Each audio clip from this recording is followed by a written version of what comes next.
7th of April, 13th of Nisan, we're on Erev Pesach. Tomorrow evening we'll be going to our Seder's. And my Erev Pesach message, in fact, is a serious one. In fact, it's a warning. It's a warning against complacency.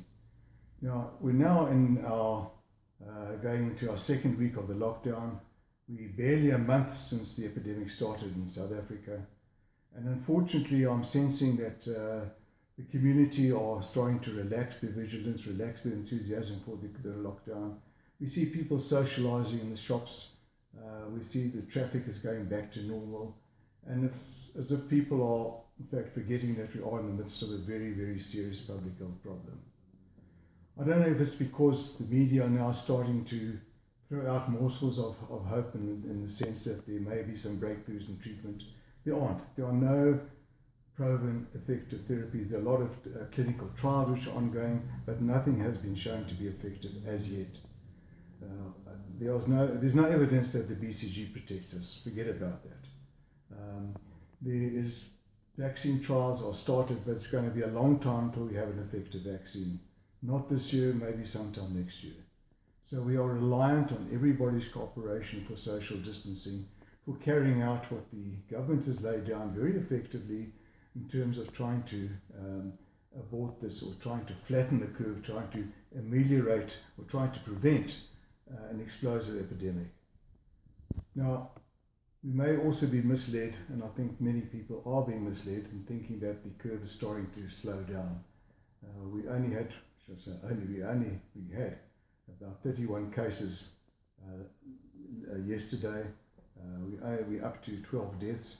So internationally we're at a pretty low level, but this is totally misleading. We are still in the very early stages of the epidemic.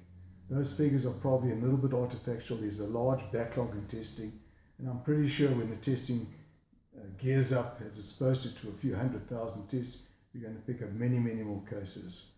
And importantly, in the community, we're now going to start hearing about people that we know about who've got COVID, some of whom may be very seriously affected. And I think that's going to sober a lot of people up. When will this curve start flattening out? Well, to be realistic, I've seen at Johns Hopkins School of Public Health, one of the most prestigious institutions of its kind in the world. They've on their projections, they are projecting that the curve will flatten out probably in the first week of June. So we've still got the worst to come. And I'm saying it in a serious light to everybody, an appeal to everybody to please not be complacent, to please not relax. We all commended the government for their timeless intervention, but the government can legislate as much as they want. If we're going to have any effect on this epidemic, it really depends on the public's cooperation, on the goodwill, on people coming to the party. We're not there yet by any means. The worst, as I said, is still to come. So please, please, on this Erev Pesach, I'm appealing to everybody to carry out what we have been pleading with people to carry out in terms of social distancing, in terms of not socializing, in terms of keeping to the regulations which have been put down for a very specific purpose, scientifically worked out, internationally carried out. And that is really my message to you on Erev Pesach. Sorry, I would have loved to have given a more jolly message, a more optimistic message, but I think it's important to give a realistic message to everybody. Chag Pesach Sameach.